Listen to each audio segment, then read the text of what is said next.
السلام علیکم ورحمۃ اللہ وبرکاتہ۔ میں اپنے بہن بھائیوں سے امید کرتا ہوں کہ پچھلے سبق آپ پراپرلی پڑھ رہے ہوں گے اور آپ لوگ بالکل ٹھیک ٹھاک ہوں گے، اپنے ہر سبق کو دہرا رہے ہوں گے۔ 3 تختیاں ماشاء اللہ سے ہم نے کمپلیٹ کر لی ہیں۔ آج ہم چوتھی تختی کو اسٹارٹ کرنے جا رہے ہیں۔ بہت زیادہ امپورٹنٹ تختیاں یہاں سے اسٹارٹ ہو رہی ہیں، جیسے ہر تختی امپورٹنٹ ہے، ہم لوگ ایک ایک قدم آگے جا رہے ہیں اپنے تجوید القرآن کورس میں۔ تو جتنا ہم آگے جاتے جائیں گے تو انشاءاللہ آپ کو سمجھ بھی آتی جائے گی، اور آپ جتنا قرآن پاک کھول کے دیکھیں گے تو آپ کو اب اندازہ ہوگا کہ ہم لوگ کتنی امپرومنٹ سے آگے جا رہے ہیں۔ حرکات بیسیکلی جو ہوتی ہیں زبر زیر اور پیش کو کہتے ہیں۔ جتنے بھی ہمارے پاس حرف ہیں ان کے اوپر جو زبر زیر اور پیش ہوتی ہے تو یہ سارے جو ہیں ہمارے پاس حرکات کہلاتی ہیں، ٹھیک ہے۔ ان تختی میں ہم حرکات کو پڑھ رہے ہیں، پھر اگلی تختی میں جو ہے تو ہمارے پاس 2 زبر 2 زیر 2 پیش، ٹھیک ہے۔ یہ 1 زبر 1 زیر اور 1 پیش، اس کو حرکات کہتے ہیں۔ جو 2 زبر 2 زیر اور 2 پیش ہوتی ہیں ان کو تنوین کہا جاتا ہے۔ اس طرح ہم آگے جاتے جائیں گے تو ہم زیادہ جو ہے تو اس کو سمجھ پائیں گے۔ ہم اسٹارٹ کر رہے ہیں حرکات سے۔ اس تختی کے اسٹارٹ میں دیکھیں، ہر جو ہوتا ہے نا سبق، اس کے اسٹارٹ میں ایک تھوڑی سی تنبیہ ہے یا آخر میں، جس کو پڑھ کے نا تو اساتذہ کو بھی فائدہ ملتا ہے، بچوں کو بھی، اور جو آپ لوگ پڑھ رہے ہیں ماشاءاللہ سے ان کو بھی، ٹھیک ہے۔ تو اس کو پڑھتے ہیں، کیا لکھا ہوا ہے؟ ہدایات: حرکات اس طرح یاد کرائیں کہ زبر اوپر، زیر نیچے اور پیش اوپر مڑا ہوتا ہے۔ دیکھیں یہ زبر، زیر اور پیش اوپر کو ہے، سمجھ آئیے؟ زبر، حمزہ زبرہ، حمزہ زیر، حمزہ پیش، ٹھیک ہے۔ اس طرح زبر، زیر اور پیش، ٹھیک ہے۔ حروف پر حرکات لگا کر بتائیں۔ اگر بچوں کو پڑھا رہے ہیں آپ اس طرح کر سکتے ہیں کہ آپ اس طرح جو ہے تو پراپرلی حرکات لگا کے سمجھا سکتے ہیں۔ جیسے یہ دیکھیں، یہ زبر ہے، ٹھیک ہے۔ اگر ہم یہاں سے چھپا لیں ان کو اور اوپر زبر زیر پیش جو ہے تو ہم لگا کے بھی بتا سکتے ہیں۔ اور یہ جو ہمارے پاس ہے زیر ہے، اور یہ جو ہمارے پاس ہے یہ پیش ہے، ٹھیک ہے۔ سمجھ آ گئی ہے آپ کو ان کی؟ تو ہم ابھی آگے جاتے ہیں۔ اچھا، اس میں اور بعد میں کیا لکھا ہوا ہے تنبیہ میں؟ اچھا آگے دیکھتے ہیں، یہاں تک ہم نے پڑھا۔ حرکات کو قطعاً کھینچنے نہ دیں، اتنا بھی جلدی نہ پڑھنے دیں کہ جھٹکا محسوس ہو، اور مجہول بھی نہ ہونے دیں۔ اچھا دیکھیں نا، مجہول حرکات ایسے ہوتے ہیں جیسے حمزہ زبرہ، حمزہ زیری، حمزہ پیشو، ٹھیک ہے۔ اس کو کوئی پڑھے، حمزہ زبر آ، حمزہ زیر اے، حمزہ پیش او، آ اے او، ہا ہے ہو، یہ مجہول حرکات ہوتی ہیں، مجہول، ٹھیک ہے۔ تو یہ غلط ہے اس طرح پڑھنا، ٹھیک ہے۔ ہم لوگوں نے مجہول حرکات نہیں پڑھنی، ہم نے پڑھنا ہے حمزہ زبر آ، حمزہ زیر ای، اور حمزہ پیش او، آ ای او، ٹھیک ہے۔ یہی بات یہ سمجھا رہے ہیں کہ ایسا بھی نہ ہو کہ آپ پڑھیں آ ای او۔ بچے پڑھتے ہیں اکثر مدارس میں غلطی سے، اساتذہ سے وہ پراپرلی سمجھتے نہیں ہیں۔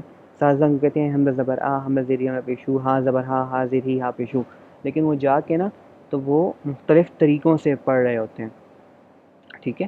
تو اتنا کھینچے بھی نہ کہ وہ مد بن جائے، ٹھیک ہے، اور اتنا چھوٹا بھی نہ ہو کہ جھٹکا آ ای او، اس طرح بھی نہ، آ ای او، آ ای او، ہا ہی ہو، ٹھیک ہے۔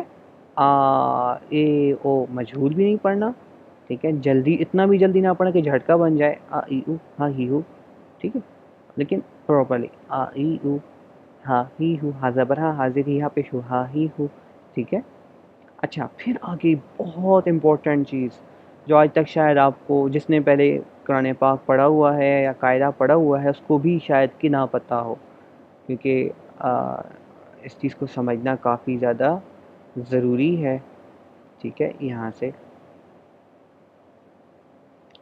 لکھا ہوا ہے، جس الف پر جزم یا کوئی حرکت ہو اسے حمزہ کہتے ہیں۔ جیسے ابھی آپ نے سنا ہوگا، میں ابھی پڑھ رہا تھا، حمزہ زبر حمزہ زیری، حمزہ پیشو، ٹھیک ہے۔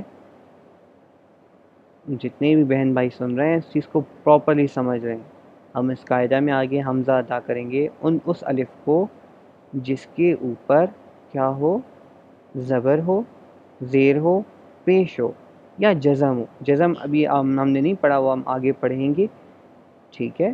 تو وہ سارے جو الفاظ ہیں ان کو ہم حمزہ پڑھیں گے، ٹھیک ہے۔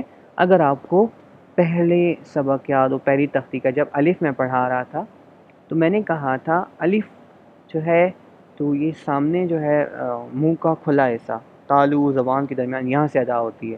اس وقت آپ لوگوں کے مائنڈ میں یہ چیز نہیں آئی تھی کہ ہم الف تو ادا کرتے ہیں تو اوپر جو ہے تو ثنایا علیہ نیچے ہونٹ کے ساتھ لگتا ہے, ٹھیک ہے, الف زبان اوپر لگ رہی ہے. نہیں, یہ چیز ایسے نہیں ہے. الف کو الف کی طرح نہیں ادا کرتے, الف کو اس طرح جیسے با الف کو ہم ادا کریں گے نا, تو با الف زبر با, با دیکھیں آ آ یہ الف ہے, اور حمزہ یہ گلے سے ادا ہوتی ہے, ٹھیک ہے.